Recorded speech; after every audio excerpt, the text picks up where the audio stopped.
All right, I am Kevin with Rivalry. We have Cruxal here. So Hello. my fans may not know who you are. Your fans may not know who I am or we are. So give me like a 20-second overview of yourself. Who are you? What do you do? Why should people care? I'm an online content creator for CSGO, and I have the no bullshit approach. So if you've ever seen that on YouTube or seen a copy of it, because there are some online, it originated with me. So that's my approach. Is I try to just do quick tutorials, not only CS but a lot of things. Nice. So your no bullshit approach is, I mean, I've watched them. I love them. That's how I found you. So it's cut to the facts, Thank you. have some humor in, and just have it short and sweet, right? Is that kind of your formula? Yeah. It's as precise as possible. I try to get as factual as possible too. But every video, someone will find something I did wrong. It's kind of hard to avoid that, but That's I the try to internet, make it right? People fast. love that. Yeah, I try to make it fast and accurate. That's my goal. Okay, nice. You said there's some people that they saw that doing well. Now they're doing their own no BS videos, like copycats.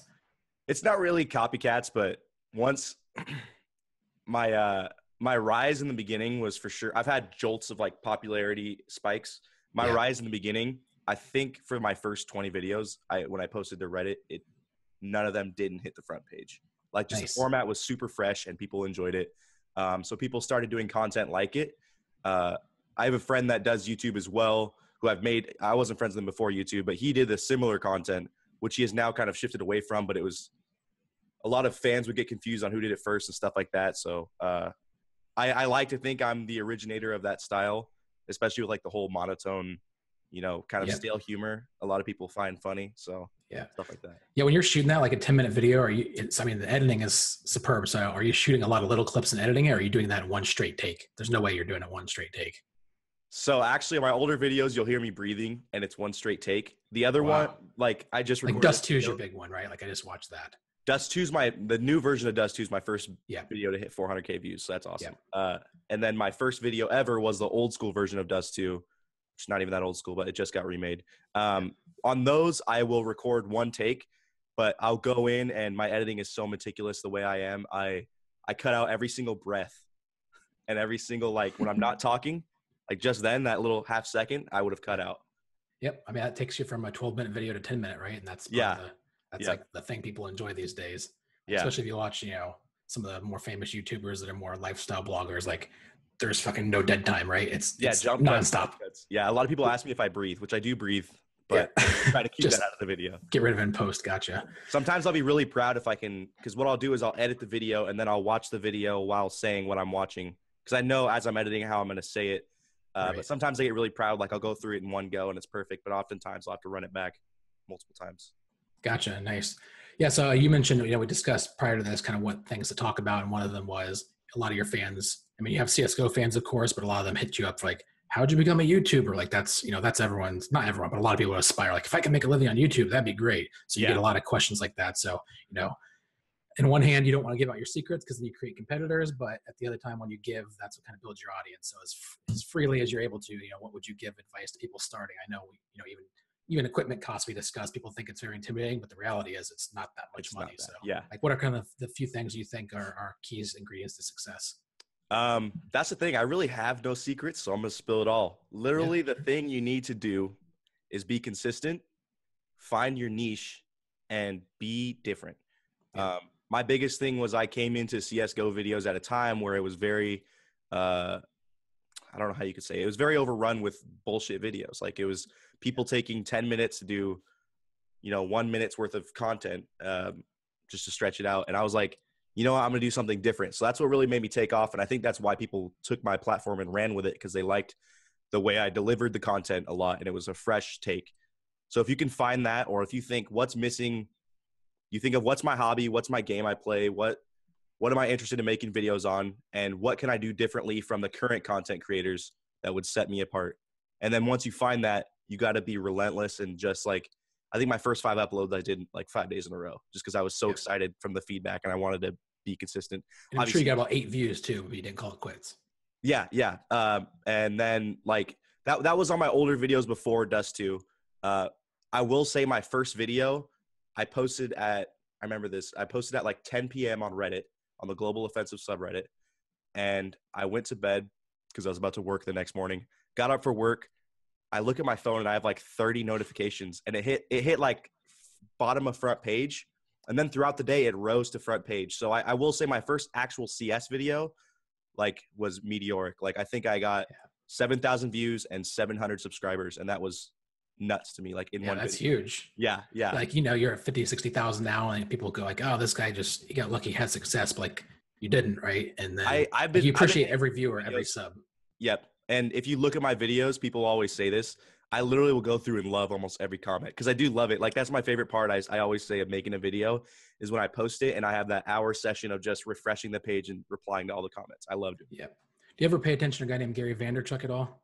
Yeah. Yeah. I actually just found out about him when he did that Hot Ones interview. Yeah. Oh, yeah. But yeah, his videos are crazy. I love his approach to everything. He's great. He kind of has a no bullshit approach to business, if you will. And yeah, one of his things is like, even, I mean, the guy's worth into the hundreds of millions now. He came from nothing. He's, you know, infinitely wealthy, but he's still, when he talks to one person, he gives them their full attention. Or when someone replies to him on Facebook, he replies to them. He treats every single person as if they're the most important. And he's not just faking it either. He actually believes that. And I think, you know, that authenticity probably helped you with a lot of success too, because you actually care when people post. You're sitting there up late at night refreshing stuff. Like that's important. People see that too. Yeah, that's something I've cared about throughout the whole YouTube thing. That's something that I weigh all my decisions on is how to be the most authentic. So when it came to me getting demonetized and starting to take sponsorships, which I didn't want to originally, like for the longest time, I was so against it. Yeah. But I was just straight up with my audience, and they reciprocated that with positive energy, and they were really cool with me starting to do stuff like that. Or whenever I'm thinking of doing something different, I'm always like, yo, guys, I know this is different. Try it out. I'm going to still be uploading Counter-Strike. And every step of the way, I'm trying to be as authentic as possible. So I think that plays into it, is trying to be super interactive with everyone too, even as I grow in size. Because now it kind of gets harder, I will admit, to get all those comments. But, sure. And you mentioned, you're doing things other than CSGO. I know when we spoke yesterday, you did a lot of CSGO stuff because you're into it. Right now, you're not as much into gaming, so you're dabbling with other things. Yeah. I think that part, being honest with yourself and whether you're passionate about what you're working on is super important. Like if you're into playing CSGO, you're into making videos, you're going to make a kick-ass video. If you don't, and you're going through the motions, it's not going to be that great, and people will realize that. It's going to feel stale. Yeah. There's no way to make a good video if you're not into it. Yeah. And so as you move out of gaming, or even just take a break, whatever it may be, like I'm sure you don't even know your exact plan for the future, but right now you're not that into CSGO, you're not that into gaming. What other things have your interest? The whole not being into gaming thing is just because I think with YouTube, I've just been playing nonstop for like the past, I don't even know how my channel, like 8 months since I've been doing all this stuff. So it's just been really burnt out. You know, every game gets stale after a certain point if you're not improving. And I've never taken Counter-Strike way insanely seriously to where I'm like, I want to be global. Of course, that would be cool. But so right now, I'm honestly focusing on myself. I'm trying to get out and really start on this or continue on my cinematography stuff. I've been doing shoots with people. I have a clothing brand I work with. My buddy, I did a giveaway with him earlier, and going to the gym for once, actually trying to lose some weight. Yeah. It's about to be snowboarding season. So I said on Twitter, I got to lose all the FUPA I can before snowboarding season. Yeah. So you're in the Pacific Northwest, plenty of options there for snowboarding. Yeah. And you mentioned you wanted to, your goal here sooner than later is to get down to LA and pursue kind of music production, is it? Or what's your plan there? So my roommate would be doing music production. He lives in the same town as me. We're in this little hodunk town, like north of Seattle. Yeah. And we're just trying to get out of the environment we're in right now because it is kind of limiting. I love the area I live in. Like I told you, like geography wise, I just love all the options we have. Like literally desert is a few hours away. We have waterfalls, mountains, all this cool hiking and stuff like that. But I want to move there for the opportunity. So I want to do cinematography stuff.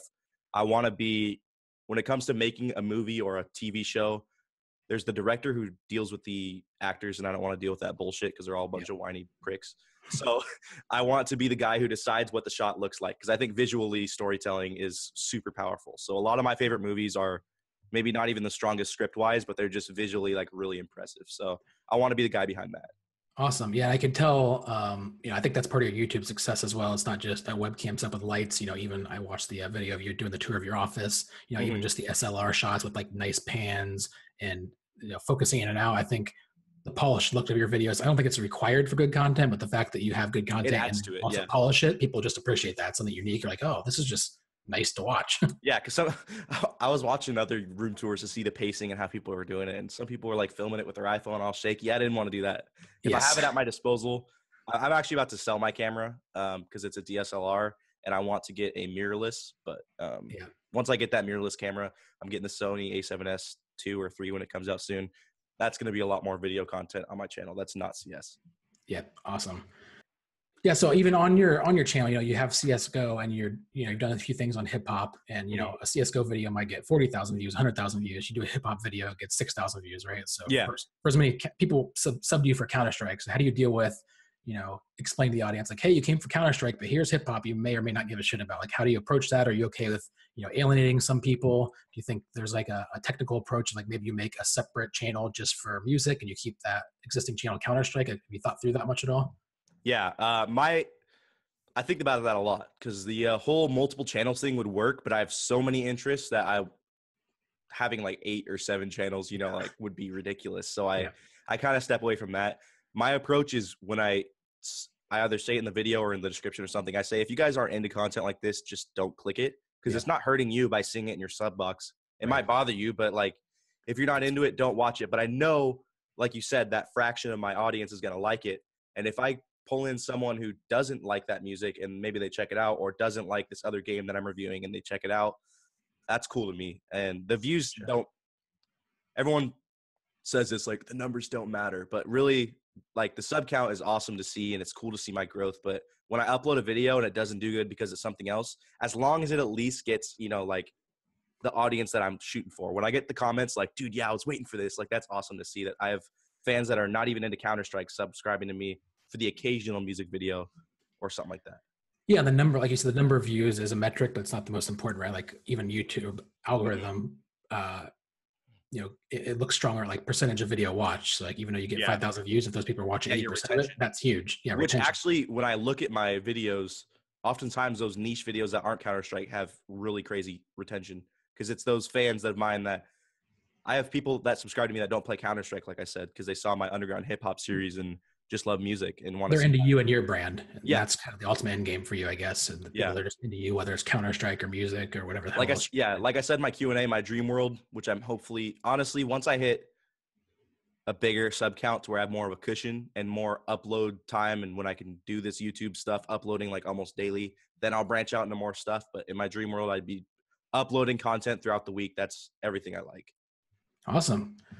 Well, hey, that's all I got. Unless you have anything else to talk about or you want people to know about, I really appreciate your time. And yes, yeah, I forgot to tell you the story of why I picked No BS because everyone always asks me this.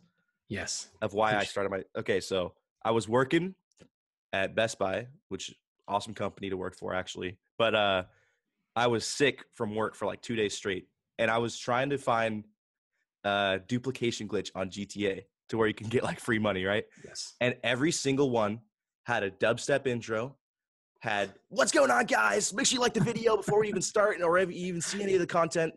I provided you no value, but go ahead and sub me." Yeah, and I literally had my phone because I was laying in bed. I was like so sick, and I pulled up a stopwatch, and then I was like, okay, I'm gonna actually start and stop when he actually talks about the topic of the video. For like 5 videos. This is how bored I was. It was like a minute of content, like I said, for a 10, 15-minute video. A lot of times it would be just over 10 minutes to get that ad revenue. And I was like, this is bullshit. And then I looked at Counter-Strike, and it was not as bad. There are some really good content creators, like Banana Gaming. He's like the main guy that made me watch. Yeah, it's maturing as a space for sure. But I was like, I could do something with this. So I just figured out of all the things I knew the best, at the time I was playing a lot of Counter-Strike. So I was like, hey, let's do Counter-Strike. And that's the story of it. I just started it, and like I said, it took off. That's great. I mean, that, again, like Gary Vee or many content producers preach the same thing, like fill a need that you see missing and be authentic.